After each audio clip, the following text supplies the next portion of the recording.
next one is segue into what we were just talking about, Khabib. Dana White tells a reporter that he's been talking to Khabib, and he thinks that he'll end up coming back for one more. So Dana White, this guy. Dana White is a bad man. Okay, so this man will not let this guy retire in peace.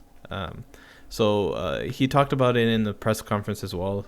He said that he talked to Khabib and it just didn't sound like he wanted to retire, or he didn't sound like he wanted to stop his record at 29-0. He wanted to go for 30-0.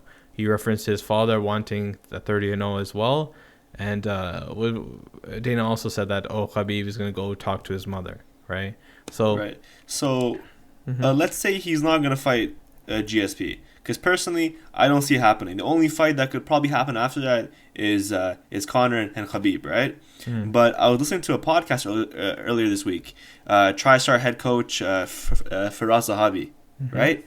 He broke down basically that there's no point of Khabib coming back for the Conor fight because he's already killed him once, and there's not much else to gain from that fight. So if he's not going to fight Conor, he probably won't fight Ferguson, and he probably won't fight GSP because he's not going to come back, right? So I don't really see why he would come back and then who he would fight. The obvious choice are those two guys, right? There's also Tony, which is what he also referenced to, like one of the best people and the best fighters in the world, and is also a different challenge that GSP his father did, yeah. Conor doesn't, his father as well. What Conor and GSP don't face, but if he comes back, it's GSP. GSP has always remained in shape.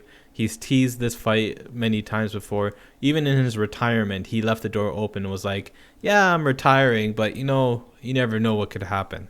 A lot of that came from the fact that Khabib and GSP talks were going on back then, where they were saying, these guys could potentially fight each other, and the one issue was money, of course, but also what do you do after, say, GSP wins? Do you vacate the title again, right? So like, what do you do? It's a whole mess, similar to what happened at 185 when GSP came and he fought Michael Bisping and then he just dipped. He said, I don't care what my contract says where I have to defend the belt.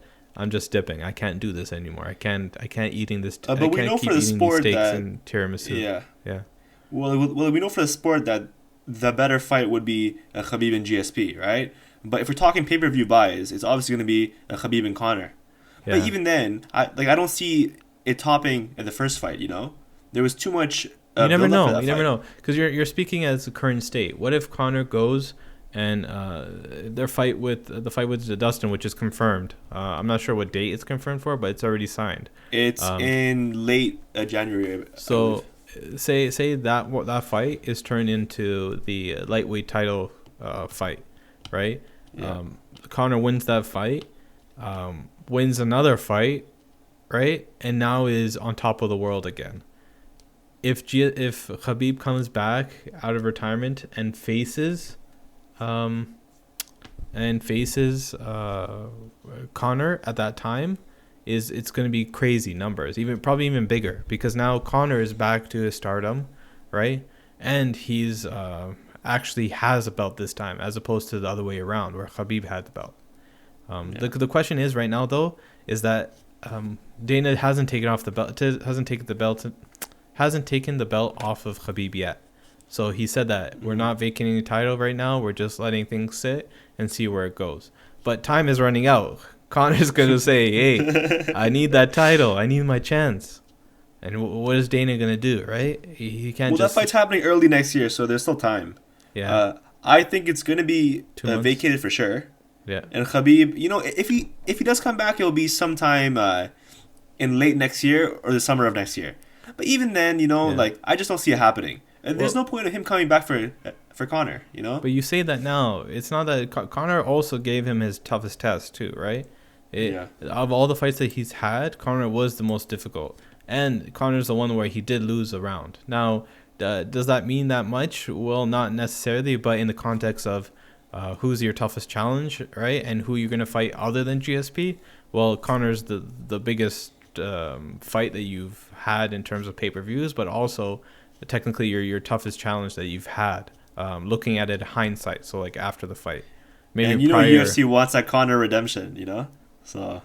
Cause UFC just wants numbers. They just want your money, redemption or not. If they can squeeze out another $2.5 million of 2.5 million pay-per-view buy rate, well, let's go. Let's do it. Right? Hopefully, COVID's gone by then, but I don't know. I don't see it happening, to be honest. See.